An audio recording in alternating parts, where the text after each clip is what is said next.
আসসালামু আলাইকুম রহমতুল্লাহ। কোয়েল পাখির ব্রুডিংয়ের ক্ষেত্রে আমরা সবচেয়ে বেশি আরেকটা যেই ভুলটা করি, যেই ভুলের জন্য আপনার বেশিরভাগ ব্রুডিং অবস্থায় পাখি মারা যায় বা ঠান্ডা লেগে যায় বা ব্রোডার নিউমোনিয়া হয়, ওই বিষয়টা আসলে আমরা অনেকেই ধারণা রাখি না। কারণ আমরা সবাই ব্রুডিং অবস্থায় আমাদের মাথার মধ্যে একটা বিষয়ই সবসময় আমরা প্যারা নিয়ে থাকি বেশিরভাগ ক্ষেত্রে, যে তাপ ঠিকঠাক হচ্ছে কি না, বা তাপটা মানে সবগুলা মানে কেউ বাল্ব দিয়া হিট দেয় বা হিটার দিয়ে বেশিরভাগ ক্ষেত্রে দেয় না কেউই আমার জানা মতে।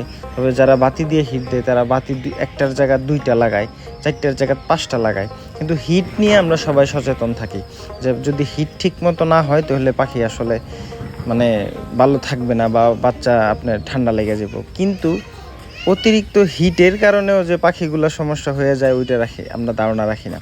আসলে কোয়েল পাখির ঠান্ডাটা দুই কারণে লাগে, একটা অতিরিক্ত হিট, একটা কম হিট। যদি আপনার ব্রোডারে অতিরিক্ত হিট হয়ে যায় ওই কারণেও কিন্তু আপনার পাখির ব্রোডার নিউমোনিয়া হইতে পারে।